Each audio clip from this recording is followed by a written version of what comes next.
Welcome, everybody, to Season 1, Episode 4 of the Limit Podcast today. Phil and I are going to be just talking about some springtime fishing. It's springtime here in the Midwest.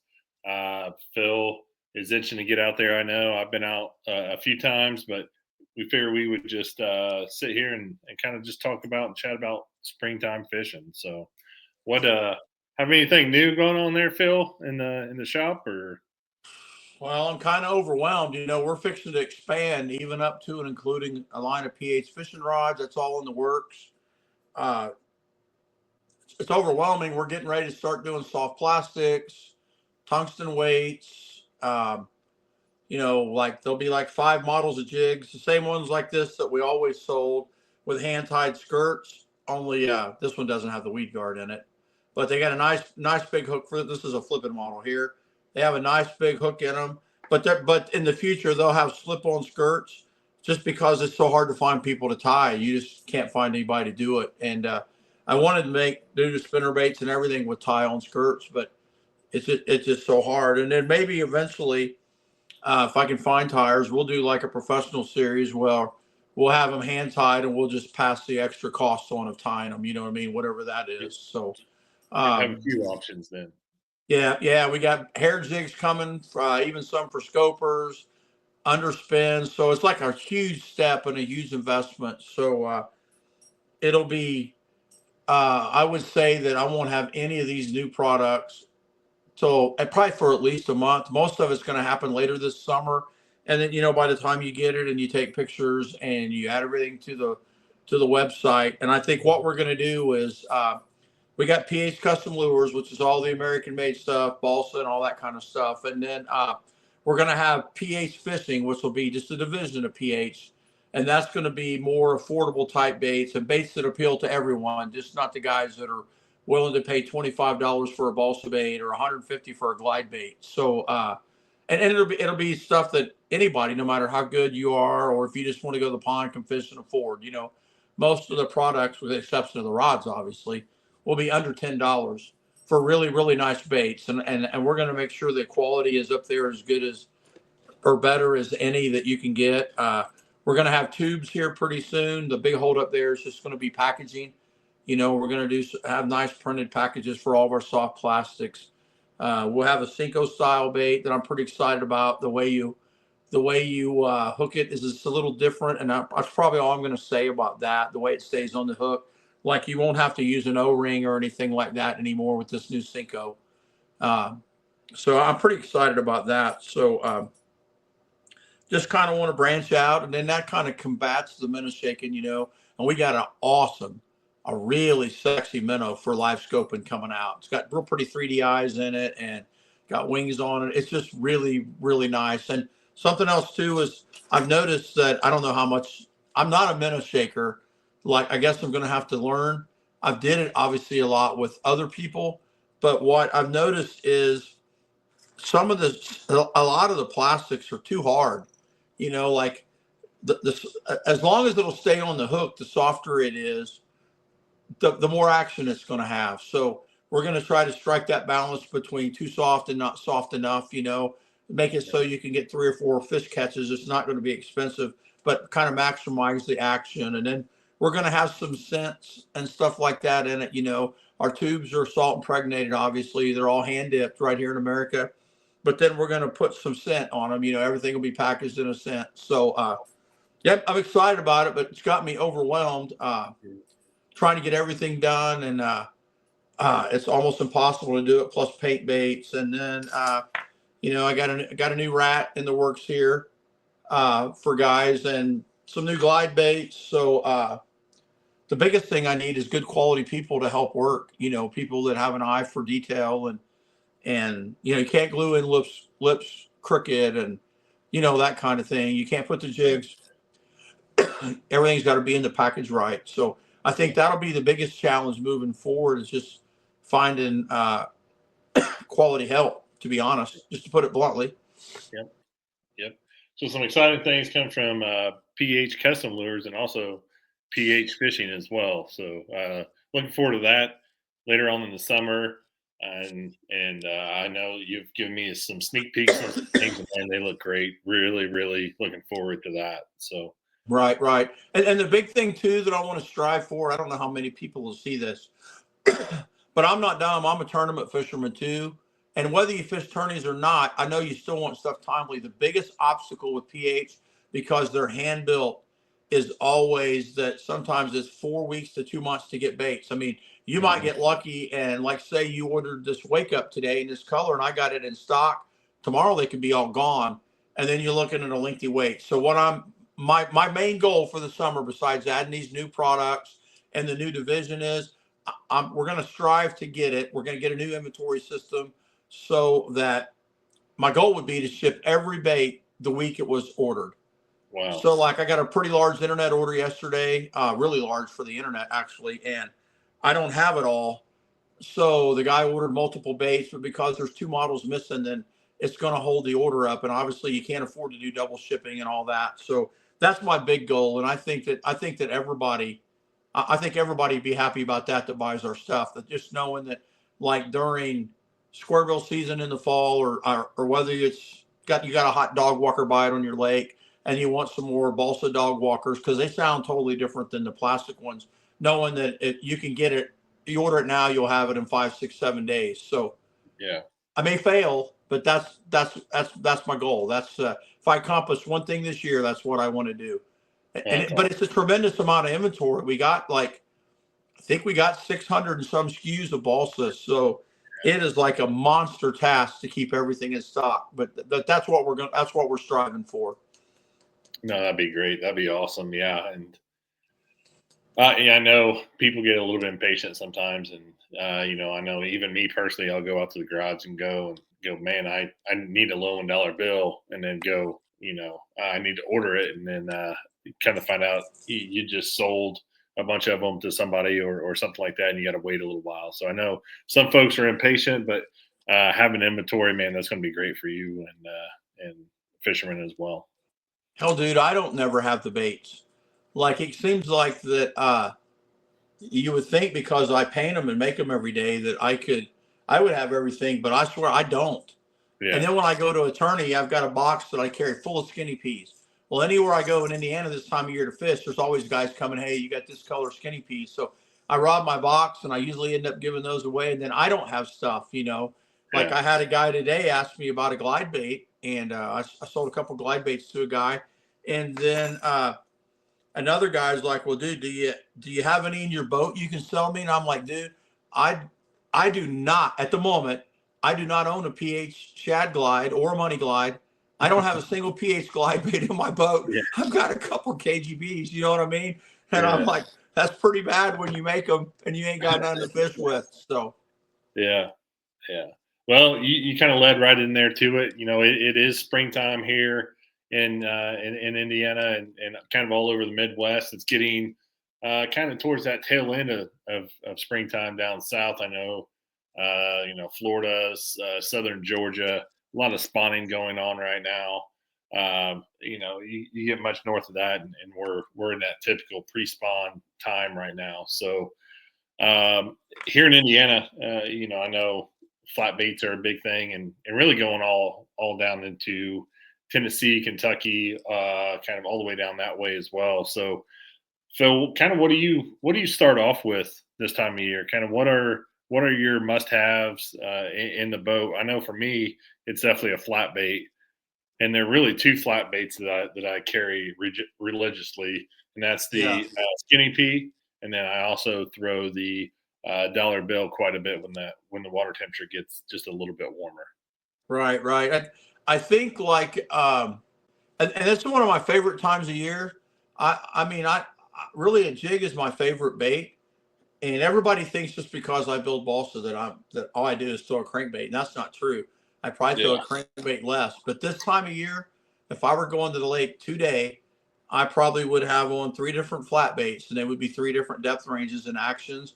I really don't care about the color much as long as it's something chartreuse or red, because most of the water's stained. And then, like, this time of year, like, and I'm going to speak from what I sell because obviously I don't make the others, so I don't know what a lot of other guys throw. but I know that this time of year I sell hundreds of balsa flat baits, and I sell a bunch of them to guys like at Del Hollow, Cumberland, Smith Mountain, Laurel Lake in Kentucky, a lot of the mountain lakes, and then a lot out south. So I know that I've been getting a lot of pictures, and I've been posting a lot of reels and shorts, and you've been making them for me. This is not a bait that I throw a lot because of the kind of water, but this is a did we just go off? No, we're good. Oh, I did something funky. This is called a Phil Secret. And how this come about, this bait here, I didn't design this bait. I wanted a flat bait that would go like 9 to 10 feet, because when you go to Cumberland and a lot of these bluffy lakes where the bank is so steep, like normally around Indiana, like my favorites are in the W series in the old school line, which I originally did with Wesley Strader. We have one called a W2 that's like a 6 to 7 foot bait, but it has a little harder wobble. That's actually one of my favorites. And it's a little cheaper balsa bait. It's made a little cheaper. And by cheaper, I don't mean cheap. I just mean cheaper. It's not hand tuned. The finish, it's got a little cheaper clear coat. It's not brushed on. They're dipped. So you can do, you can dip 500 and in the same amount of time, you could maybe like brush on the high end baits, like maybe 10. You know what I mean? But this one here on the steep banks, I mean, it's got a steep diving angle. It gets to 8, 9, 10 feet, like really, really quick. And I don't know what your experiences are, but like most of the Indiana lakes, there's not a lot of call for a bait that dives that steep, because you're going to be one turn, you're going to be like digging in the bottom. And I don't mean a little, like you're going to be really digging. So like in the Indiana lakes, like I try to, as far as I'm concerned, like, I mean, everybody has their favorite bait, but baits are just a tool, just like working on your car. So that's why I make, I don't know what, 10 models maybe or something of 10 models of flat baits. And like you said, the skinny pea obviously is the best seller. I don't know how many tourneys have been won on skinny peas and how many pictures I get, but it's a bait that goes 5, 6 feet on a long throw. And I think that probably works best in most of our lakes. Most of our lakes don't have, in most places, I think I don't know what you, like, I don't know my angles the best, but there are probably not many banks on most of the lakes we fish with steeper than a 45 degree, is there? No, I would say that's probably about right, you think? Yeah, that's about right. Yeah, especially for kind of central Indiana here, and even into southern Indiana, you might get some that are a little more aggressive than that, but not many. Yeah, and that's one thing I would encourage guys. And listen, I know as we talk about fishing and it goes on, we had a guest tonight, but they couldn't make it. So we're going to try to have another pro next week. We're going to talk about basically the same thing tonight. But like, I would encourage guys, like I have guys, some guys that'll buy like 30, 40 skinny peas a year. And if you only go to one lake and you know that all the banks are the same angle of slope, then that's great. But there's a reason, like if you go to Cumberland today, and I've got I don't know how many pictures since this past weekend, like what is today? Monday. Yeah. Today's Monday. Yeah. Since Friday of catches on Phil Secrets and skinny peas. There's a lot of places that a bait like this bait dives really steep. There's a lot of places that you throw that against the bank, like on Lake Cumberland, and you start winding, it'll never touch the bottom because the bank is so steep.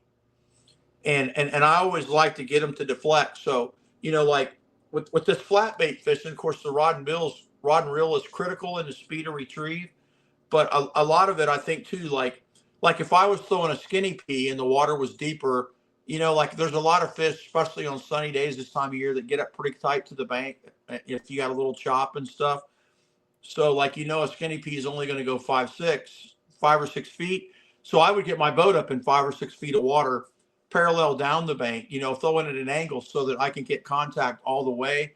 Where if I was on Cumberland throwing like a Phil Secret or a W3 or I don't know who else. I don't know what other brand, like other makers. I know a lot of guys make really nice balsa baits. I don't know the names of the other brands. Or like I've got another one here that has a totally different vibration and has a coffin bill, and I don't know how many guys know. See how that's actually shaped like a coffin? That gives you a totally different vibration. Like this is our little thumper. It's a really, really steep dive angle, It's about an 8-foot bait. Doesn't go quite as deep, but it has a little harder vibration. So I've tried to mix it up. Like there's a lot of baits at PH that like I make, or Lowen will come up, or somebody will come in the shop and they're like, man, I need a bait that does this. And we'll make that bait. And then maybe I make it for 3 or 4 years or 2 years, and word starts to get out. And then after I start selling enough of them, I'll get it on the site. Like a lot of them are things that I never intended to sell.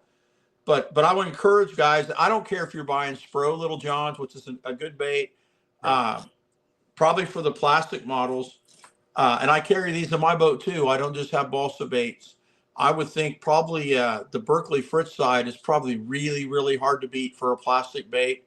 I know the lip breaks on them a lot, but look, they don't cost a lot. You can buy 3 Fritz sides for what 1 Skinny Pea costs. Yep. And you will break the lip on them. The cold water, just that plastic doesn't hold up good. But look, a Fritz side catches a lot of fish. I mean, it is a good bait. It's plastic. I believe that normally, I believe honestly, and I don't want to sound like a PH commercial because I'm not talking about PH. I'm talking about everybody's balsa. I think normally, and a lot of the young guys they're not going to agree with this because they never experienced it. Like you and I grew up in the days of the Bagley days and balsa bait days and all of the handmade stuff, like the gulps and the baby pigs and the wee baits back when he was young and he was still making them. And I honestly believe, and I don't know if it's the difference, like, I don't know if guys think about this, but when you're like say we're throwing square bills and you're throwing My Hunting Pea, or you're throwing Rick Schreiber at Laser Lure, who makes outstanding balsa baits. Rick's a good friend of mine. His stuff is really good. I've won a lot of money on his flat bait, especially the LZ1. Great baits. If you listen to the rattle in the water, so say you've got My Hunting Pea, or you got Rick's, or you got one of Cliff Pace's Black Labels. When they're coming through the water, that balsa is softer and it's dense. So like say you get a silent KVD square bill. When you wind it through the water, it still makes a lot of noise because that plastic is hard. So just the hooks hitting that bait will make a lot of noise. And I know this because I've been underwater and had people wind a KVD or an RC or something by my head. And then I've had a lot of balsa baits wound by my head, and people are going to think that's weird and that's extreme. But we always just like to play and jack around, and that's how you learn, Yeah. And I can tell you that, like, any wooden dog walker or any wooden crankbait, even if they put a rattle in it, is quieter than even like a silent plastic bait, because the noise with the plastic bait is such a sharper clack.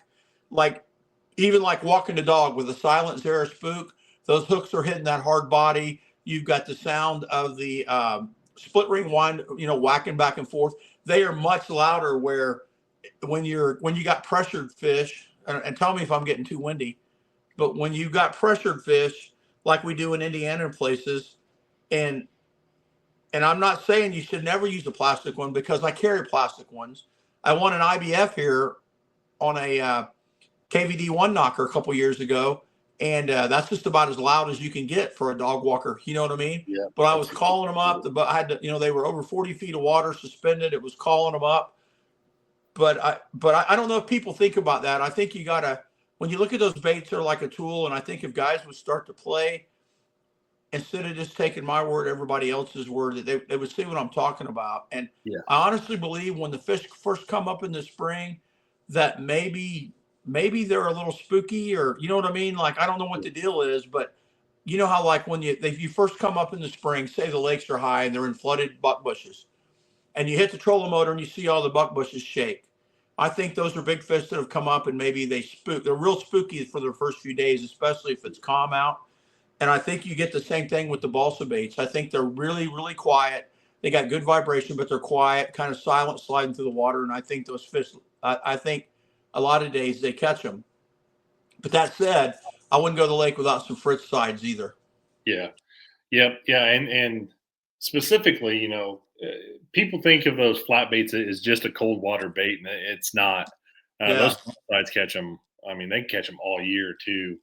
And they are. They're just when we think about crankbaits, I think that we've probably got accustomed to, and we're probably all in the kind of the era of thinking whenever we hear about a crankbait, it's a square bill, and not every crankbait's a square bill. You have flat baits, you have you have these wide ranges that aren't just a square bill. While a square bill can be really really good, later in the spring and can be dynamite in the summer. In the springtime when the water's still cool like it is here, and much of the Midwest, that flat bait with a little more subtle action seems to be where it's at. Right. And it's like and you throw balsa baits as much as I do. You catch as many fish as anybody around here in Indiana. There's something special about a flat bait, whether it's plastic or balsa, early in the year. And but it can change too. Like if I go out and I fish like normally for like BFLs and stuff like that, because I don't fish Everstarts and that's which are Toyotas now. Mm-hmm. I don't fish that stuff anymore. It's such a huge commitment. And now with all the scope, when I would absolutely get slaughtered. There would be no reason for me to go put my money down in the Toyota series unless it was on a Florida lake or something. And I know they can shift like because here's one thing I never understood. I don't know if you thought about this. Like when you go to the Ozark Lakes, the water can be in the 40s, and those guys are throwing a wiggle wart like the old ones. And look, they're erratic. They got a hard vibration. Yeah. So like a lot of guys like me and you are saying, yeah, you throw them flat, subtle things, and you throw a number 5 Shad Rap in the spring, and they catch them. Well, then you got some guys who have got just the opposite approach. They got as much action as the old backward bombers. Remember with the metal lip? Those backward bombers were killer baits back in the day, and they probably would be good again because none of these fish now, they don't know what that bait is, and their parents and their grandparents didn't know what that bait was. But it's totally the opposite deal. You got one is really tight and one is really wide. And I think there's a place for both. I think if you were throwing my skinny pea or you were throwing a Fritz side and you're not catching them, you probably ought to throw something with a wider wobble. And like case in point, I did really good in another IBF like early April, I don't know, 3 years ago, 4 years ago. I just barely didn't win it, and I think I got second. And it was like a really tough bite, I remember. And like in practice, I like mashed them. I got so many bites on a skinny pea and in a red crawl color. And the red crawl color it doesn't sell as good as like Gunnersville crawl or like nasty with the red. But this bait here, and this color works in clean water. This is, and you can get this in other models. This is like a really bright fluorescent orange red. Yep. And it glows. It's almost like throwing them a thiolate worm. But even in clean water, they really like that bait. And I know that in practice, I was like really catching them on a skinny pea, and I was thinking I had a shot to win. Well, at 11 o'clock, what happened is it got real warm and sunny, like for 2 days before the event. And the water jumped up from like 50 to 56, 57. At 11, excuse me, I'm taking this new pill and it makes me cough. But anyway, like at 11, I didn't have a fish, and I'm like, God, I can't believe this. I'm gonna throw this away, and so I sit down and I got out a hunting pea. There was a little bit of chop on the water, and the water was just barely stained. It had that brown look like it does in the spring. I got out a hunting pea the exact same color, and I got up and I run, and these fish were like on gravel rock transitions, around the lake. I got up with that hunting pea and run that hunting pea around the lake, and I caught like 12 or 13 keepers from 11 o'clock until 2, and I finished second, and I think I was like less than a pound from the leader. So whatever had happened, I don't know if it was the shift in weather or they just were more aggressive that day and they wanted a harder wobble. But I truly believe if I would have threw a flat bait all day, I was going to zero, chances are. And then you could say, well, it was just a timing thing. It was a late day bite, and that could be, but they bit that square bill so good. Yeah. I don't know how you can argue with that. I mean, I mean, it was like a couple grand I won that day just by tying on the same color, but in a different vibration, Yeah, and it's funny you mention that because W2 is probably like one of my favorite baits ever. That's mine too. I mean, it's a tremendous fish catcher. Love that bait. and early in the year, a few years ago, I was catching them really, really good on that bait. And then the bite just seemed to be slipping away. So I was actually just messing with, that's right when you introduced the P1 Right. square bill. And I was like, well, I'll kind of mess with this a little bit. And man, I started getting bigger bites on that thing. I was fishing the same water. It's the fish didn't go anywhere. I don't know if they just got accustomed to the W2, or for whatever reason they were feeding a little more aggressive that day. It's funny you mentioned the P1 because it has a really hard vibration, doesn't it? And it hunts good. It does. And a buddy of mine and I, this afternoon, we ran down to Wheaties Marine in Northern Kentucky, and they're probably one of the biggest marinas, biggest dealerships in the state. That's where I get all my stuff. Well, Wheaties is not a tackle store, but they sell my balsa baits in there, and they sell Timmy Post spinner baits. That's the only tackle. And I go down there, and they've got a young guy working in there, one of their electronics guys. His name's Nico. And he's like, look at this. Well, he gets a picture. He's like, did you bring any of this bait here? He gets a picture out of like a 5-pounder that he caught this week. Dude, it is choked. Like the P1 is all the way literally in its crushers. I don't know how he got it unhooked. Wow. And the bull brim pattern. So now he was throwing that in 48, 49, maybe 50-degree water. Yeah. And he said they were crushing that. So he wanted to know how quick he could get some P1s. And that goes back to almost like that Wigglewort style deal. You know what I mean? Where it's total opposite of what probably everybody else he was fishing around was throwing. Yeah, that P1 too. It's got a very unique bill on it. You can tell right away when it's that bait versus any other bait. So. It's a big bill for a square bill too, isn't it? It is. Right. And I don't know, like I don't know if you do this, but especially like with like little number 5 Shad Raps and a lot of the flat balsa baits, they don't have a lot of wood in them, and you put a little weight in them so you can get them to throw.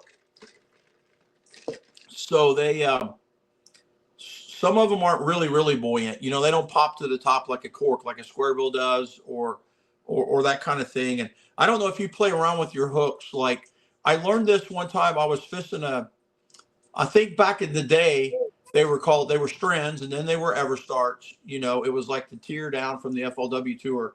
And I was fishing a Strand at Pickwick Lake, and I knew Dan Moorhead. I haven't seen him in forever. And I never forget, this was the first time that I was told this, is I wasn't having a very good practice, and he was crushing them. And I think he ended up having a top 10.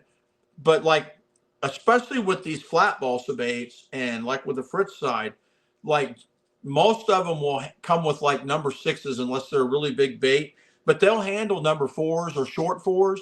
So when you can slow that bait down a ton by just adding bigger hooks. So a lot of times, like a Skinny P comes, or Phil's Secret comes with number 6s. A lot of times I will put short 4s on that bait. And what that does is you get a little better hookup ratio too, maybe, but they cast a little better, just the difference in the 2 hook sizes if it's windy. And you will get hung up a little more with the short-lipped fat bait or flat baits, but that'll slow that down. So like what I learned from Dan was, and they're made out of balsa, so everyone is not the exact same, buoyancy, but you can take a number 5 Shad Rap and put number 4s on it and really, really catch them. Like when the water's really, really cold, like I can't imagine anybody would go fishing when the water's in the 40s without a number 5 Shad Rap. Yeah. If they're in 5 feet or less, like it really, really, and I don't make it, but it really catches them. Yeah. And I carry a box with me, and that's another service we provide. I kind of quit doing it, but I'm going to start doing repaints again. Ooh. I have one box that's nothing but Shad Raps, and I build the bait fish, which is a little bigger version.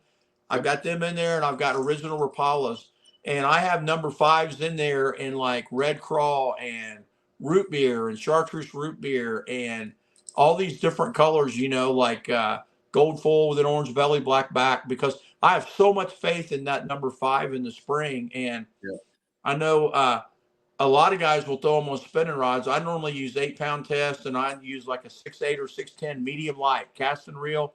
And you got to have a really free reel, a good reel. I throw them on a rod like that.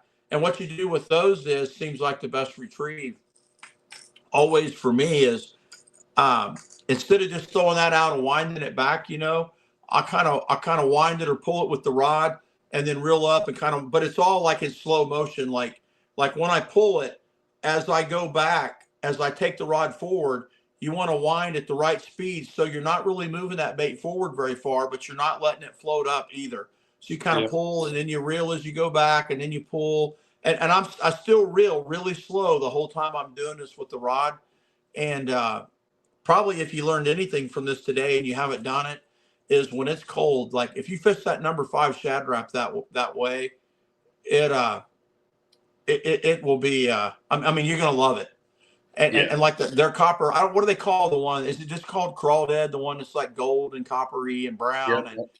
I mean, right out of the package, I don't know what a Shad Rap is. I bought some the other day and didn't pay any attention, but I'm going to tell you what, it's a hell of an investment for less than $10.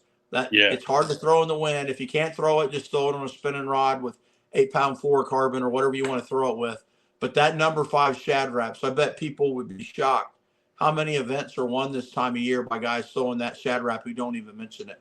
Yeah, what I like about the hook change is a lot of guys want to immediately put suspend dots and things like that on there. But once you do that, you're messing with the weight of the bait, which if you know where to weight them, it's okay. But then also, like it's going to mar up your bait if you ever want to take it off or anything like that. To where hooks, you can change out hooks in a matter of seconds, and you get just completely different bait out of it.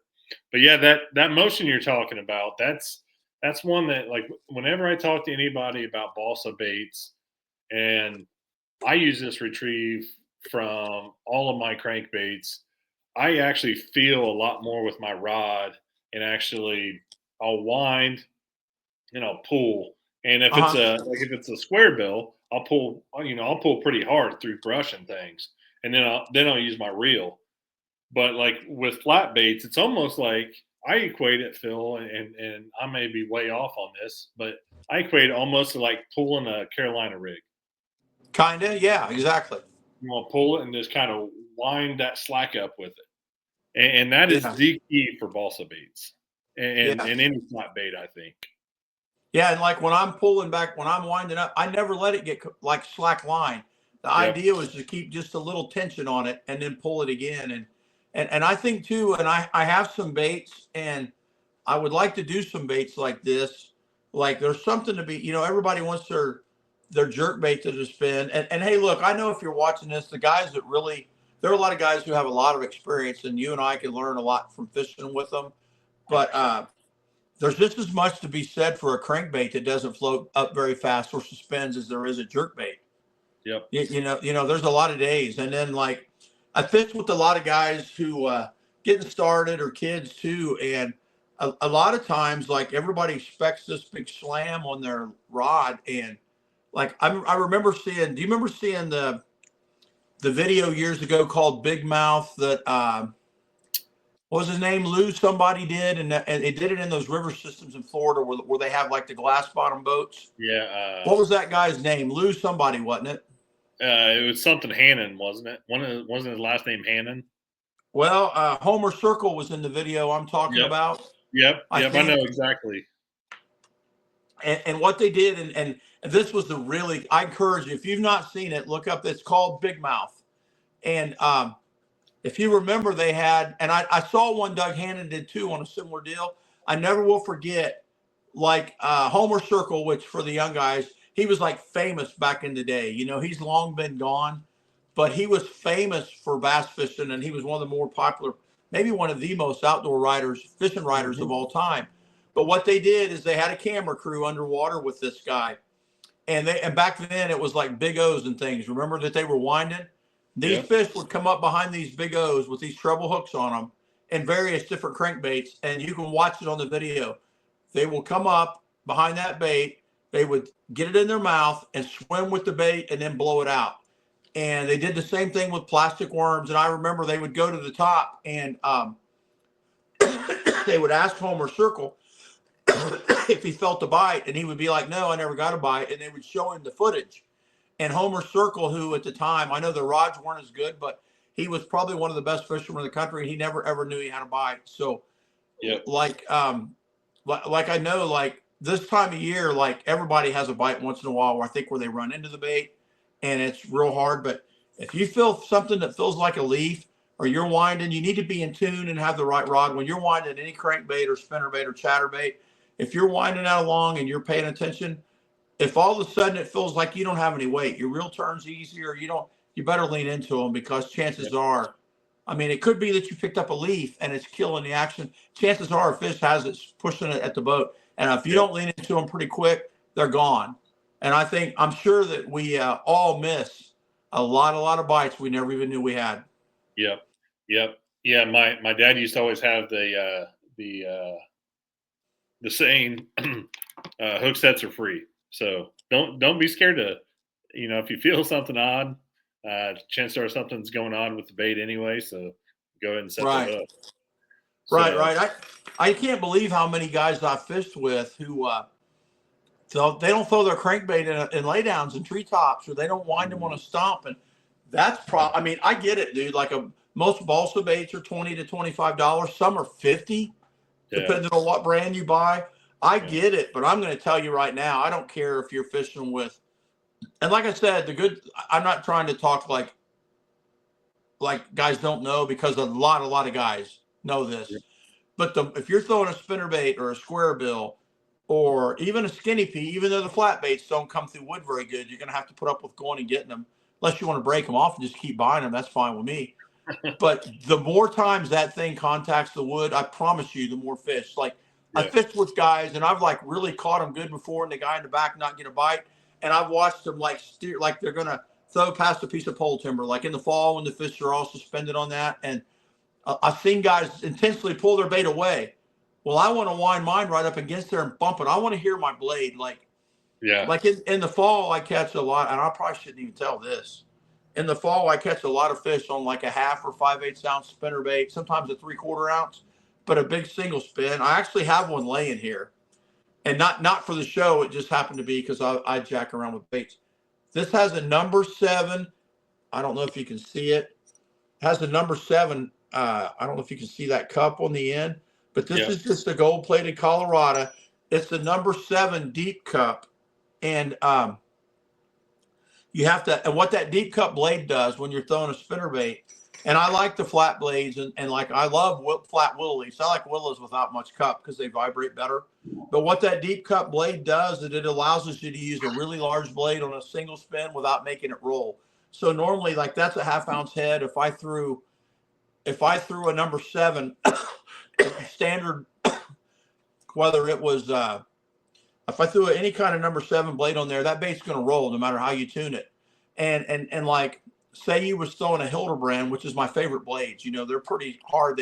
They're pretty heavy. They thump hard. Probably a number 6 Hildebrand Colorado might make a 1/2 ounce roll. If you wind it very fast, you're going to have a hard time getting it not to roll. But by using that deep cup, and what I do with that, and this works like really good at like the mountain lakes, Lake Cumberland, Dell Hollow, like on the ends of the bluffs and parallel to the bluffs, or like in the lakes like Brookville and the lakes out west. I did it really good. I had really good luck, like at Lake of the Ozarks and stuff, is whether I'm parallel on the bank or whatever. But that big number 7 deep cup lets me throw that 1/2 ounce bait and wind it up on the surface. And the key is you want to wind it so it just makes a wake, a bulge in the water. And that is one of my, as long as you've got the right weather, as long as it's not slick, calm, and high skies, once the water gets down in the 60s in the fall, that's my favorite way to catch them. And you may not get 20 bites in a day, but if you get 5, I promise you're going to be pretty happy when you go to the weigh-in.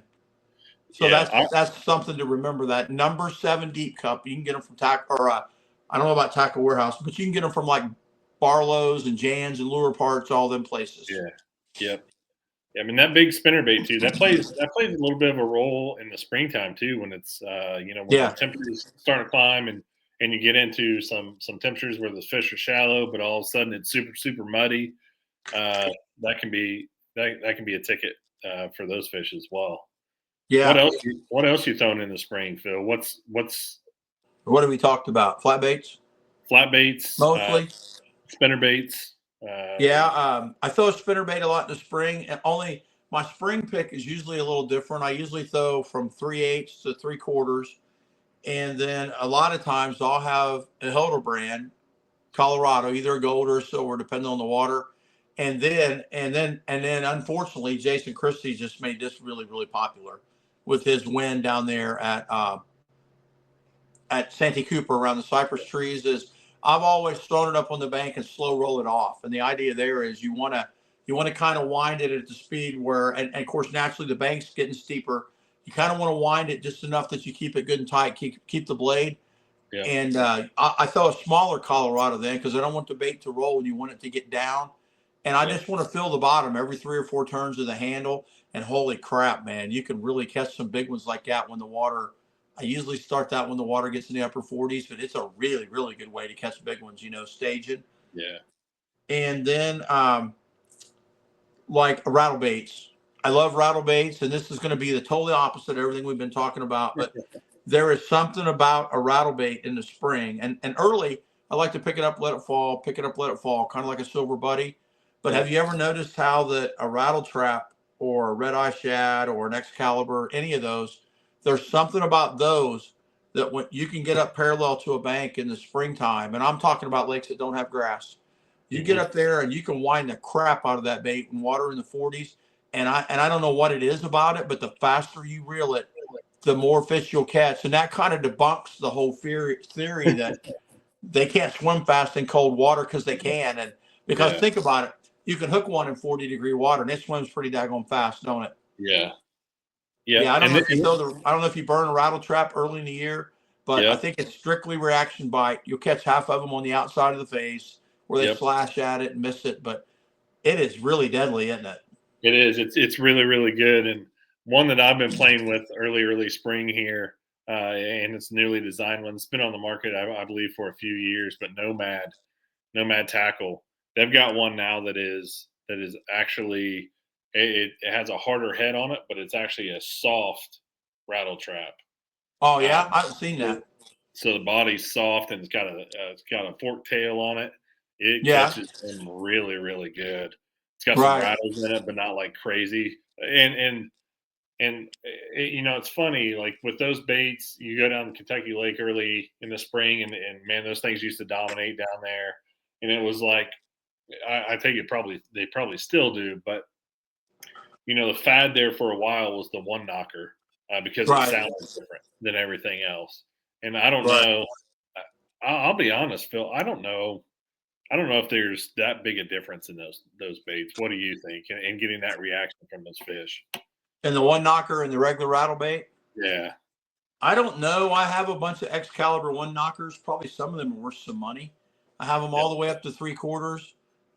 Myself, I haven't really noticed a difference, but there's a lot of guys that are probably a lot better at it than I am that'll say they have. And I believe them.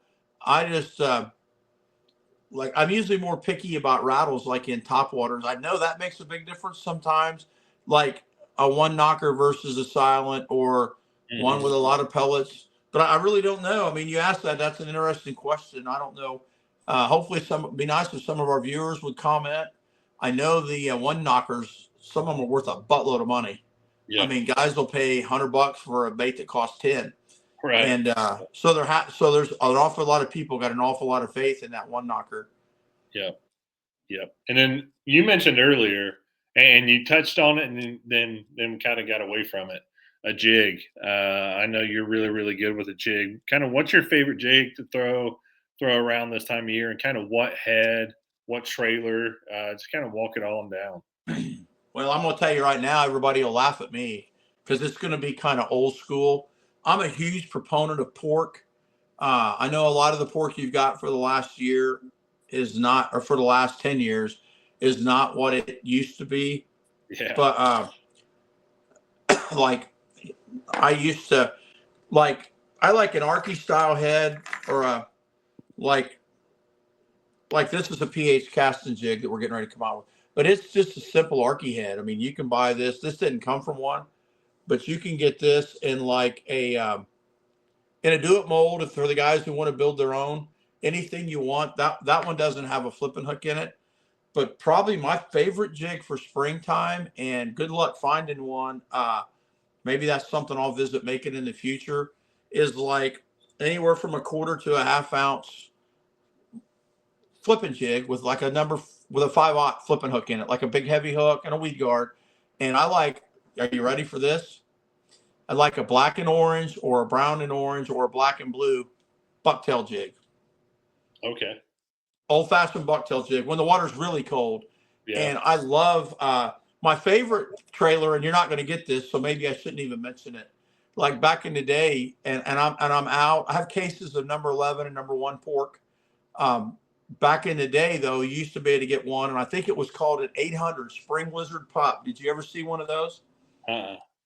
It was a long trailer, about 4 inches, and had a couple little legs on the side. But I'm going to tell, yeah, it was like pretty long, and you would hook it over so it makes your jig long and kind of wormy, like, you know. Yeah. I remember the pork. I remember the pork eels. I remember those. Yeah. Well, this was a little bulkier, long, had a split tail. It was kind of like the twin tail, only it was even a little bulkier yet.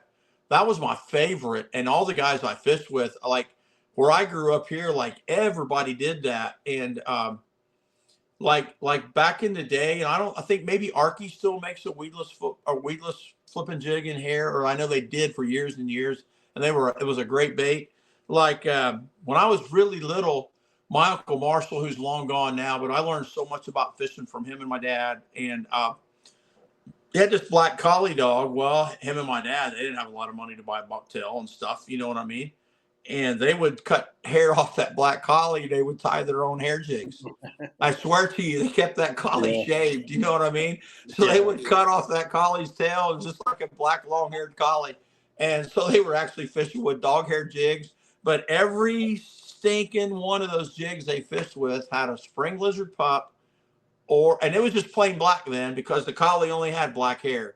So it was like a Spring Lizard Pup or a twin tail, or sometimes even a 6-inch Black Widow eel on the back of that hair jig. And I know these guys now think like, what? I'm going to tell you, that catches them. Yeah. And you can't tell me that it won't catch them today because they've not seen that stuff in years. But what I use nowadays is, and you got to go through the pork to get a good piece, is I throw that black and orange or brown and orange or black and blue hair jig, and I usually put a number 11 or a number 1 pork chunk. And there's another company out there. Do you know what they're called? There's a company out there now that's making pork, a new company, and I heard it's like, you know what I'm talking about? Is it called Pepalls or? Yep. I heard that's really, really good pork too. I heard the pieces are real consistent. Yep. I've heard that's much more like the old Uncle Josh's pork. Yeah. Because I would love it if Uncle Josh, like I just looked at some of the new stuff, and I probably shouldn't say this, but it's just not consistent. And you buy a jar that has like 4 number 11s in it, and you might get one or two good ones, because I just went through some new jars. But I know this much. And then when you throw the pork, for the guys that haven't, we used to call it getting porked.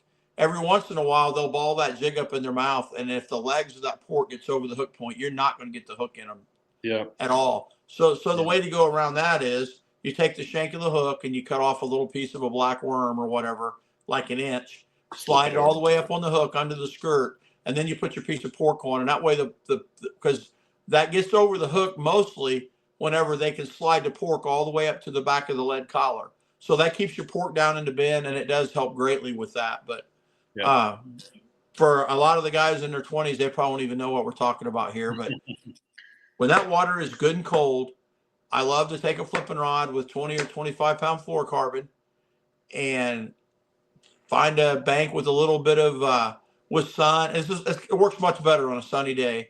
And get one with a little bit of wind on it, 10 mile an hour, so you got a little bit of a chop and a lot of laydowns, and hopefully some watercolor. And then I don't pitch it. I actually hand inline flip, which is about a forgotten technique nowadays. I mean, in the beginning of flipping, that's how we did it. Or you used a long rod and you just dabbled it around like crappie fishing, in big log jams and stuff. And I actually go along, never have to touch the reel. It's all about boat control, like you got to keep the boat the right distance, and you go along and just hand in line, flip in there, and you drop that in there and shake it, pull it back out with your finger on the line, drop it, and you can get 5 times as many presentations in a 10-minute period as you can by pitching where you got to hit the reel, whether you can pitch in right-handed, left-handed, whatever. It's much more efficient and much quicker. And that works really, really good. And then when the water warms up a little bit, like Now it's probably 50 everywhere here in Indiana. Then I probably would use a like a silicone jig. And I went, me and Kurt Cox, for the guys that know him, we went to Whitewater State Park fishing 3 years ago, maybe 3 years ago. And it was a cold, crappy day. I mean, it was miserable to be out there. And the water was in the upper 40s. And I like really got my butt spanked like bad. And we were both going along flipping jigs, and it was really windy. And Kurt was back there. I didn't even know, but I had on a 3/8.5 ounce because it was so daggone windy. Well, Kurt, he starts like wrecking me, and he's throwing black and blue, and I'd been throwing like black, brown, and orange, or black, brown, and red, or something, and green, pumpkin, orange, And I kept thinking like what the heck? He had like 3 or 4 3-pounders behind me on places that I just picked apart. And now I'm trying to screw him over because I'm trying to make sure that I throw at everything a bunch. Yeah. And then he's like, well, I'm just throwing a quarter. And I'm like, so I sit down and put a quarter on, and then I caught him. And then Lowen and I went over there about 3 or 4 days later, and we went over there and it was a little calmer that day, but we had quarters on, and we had a blast. Yeah. And them fish would not, with the same trailer, same amount of jig skirt. It's not like one had a thicker skirt or thinner, to make them more or less buoyant. They would not bite a 3/8 ounce jig, but you flip a quarter, and it was like you were fishing on a totally different day. All about that rate of fall. All about the rate of fall. This fishing thing is about using your noggin. You know that, right? Yeah. And it's really hard. Like, it is really hard to consistently catch them, but it's just all about thinking about things from day to day.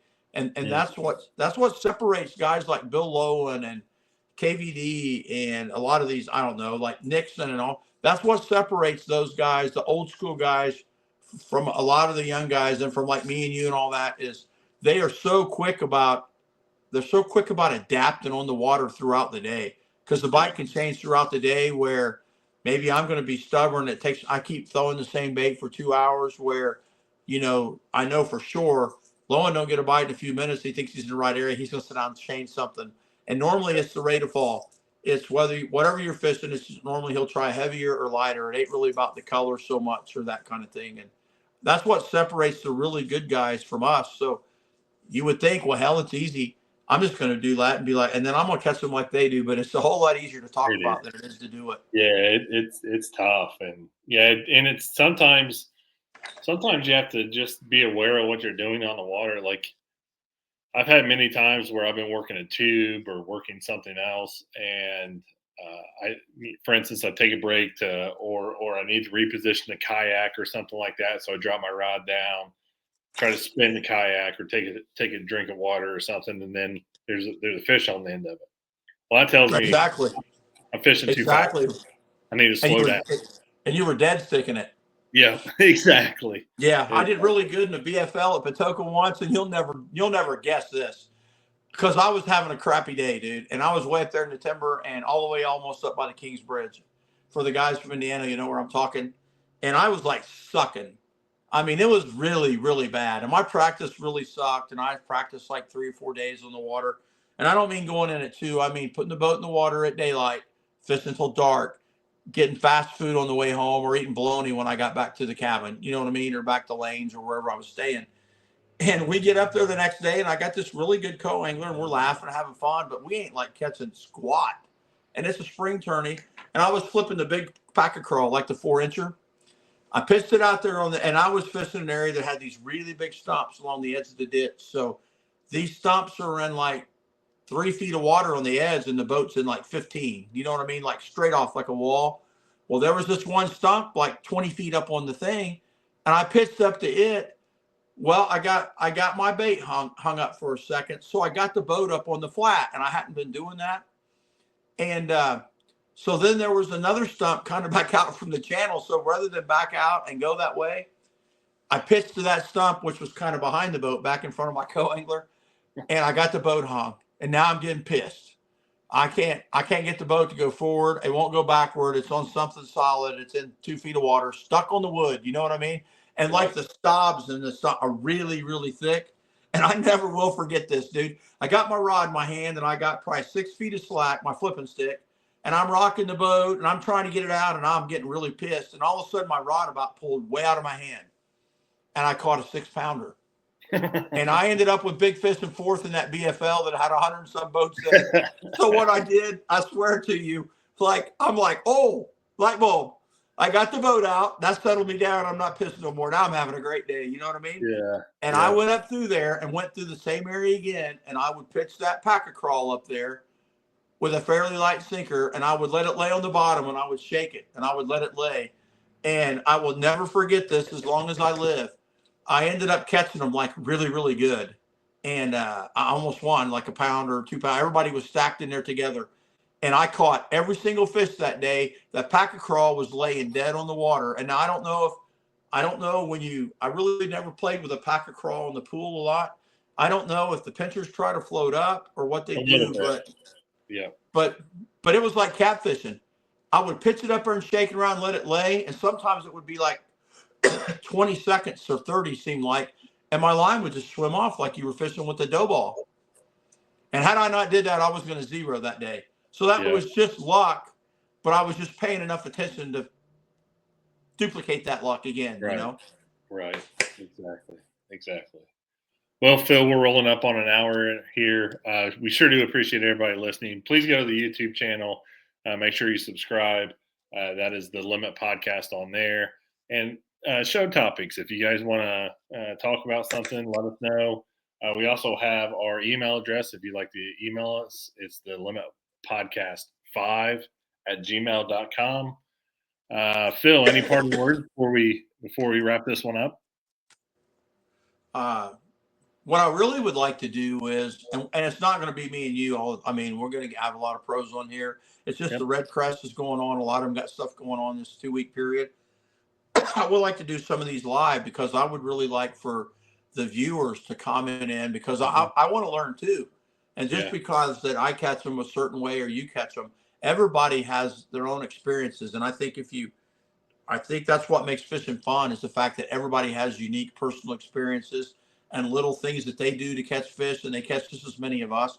So I think this can be a learning thing for for everybody. So I really would like to do one of that one night, as long as everybody just keeps the language clean, or no dirty text floating across the screen. So we need to get some more subscribers on YouTube, and we can do that. We're getting close to that threshold that we need. So everybody that has subscribed, we really, really appreciate it. Tell your fishing buddies, tell everybody to go out there and subscribe to our channel. It's free. So just go on YouTube, Limit Podcast, subscribe. And I think we'll wrap this one up like we have all the others, Phil, and just say, hey, get somebody out in the outdoors, take them fishing, and we'll see everybody next time. Absolutely. It was fun.